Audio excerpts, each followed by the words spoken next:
খালেদা জিয়া বলে নাই বাংলাদেশের বাইরে আমার আর কোনো ঠাই নেই। জিয়া পরিবার মানে হলো একটা মোরাল স্ট্যান্ডার্ড, এটা কোনো ফিউডাল ব্লাড রিলেটেড এবং রেসিয়াল কোনো ব্যাপার না মুজিব পরিবারের মতো। আপনি জিয়া পরিবারকে শেখ মুজিব পরিবারের সাথে শেখ মুজিব পরিবার আর জিয়া পরিবারের মধ্যে পার্থক্য হলো আকাশ আর পাতাল। একজন পাবলিক ইন্টেলেকচুয়াল হিসেবে আমি যদি মজলুমের পক্ষে থাকা আমার দায়িত্ব হয়, তাহলে বিএনপি দালাল না হওয়াটা তো আমার জন্য অস্বাভাবিক। মেধাবী মুনাফিকরা কারা? আপনি বারবার বলেন মেধাবী মুনাফিক কারা? মেধাবী মুনাফিকরা যারা অত্যন্ত কনফিডেন্টের সাথে মিথ্যা বলে, এটা সমস্যা না, এবং তারা মনে করে এই মিথ্যা বলার মধ্যে দিয়ে তাদের জনপ্রিয়তা বাড়তেছে। হাসিনার একটা নিয়মতান্ত্রিক তত্ত্বাবধায়ক সরকারের মধ্য দিয়ে বিদায়, এটা বিএনপি চাইছে, অনেক গণতান্ত্রিক দল চাইছে, আমি চাইনি।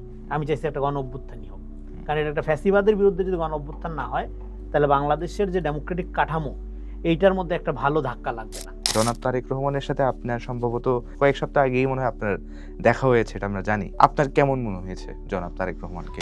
তার মতো নাই, কিন্তু এই কারণেই ডানপন্থা থাকলে বাংলাদেশে জামাত ইসলামের বিকাশ হইতো না।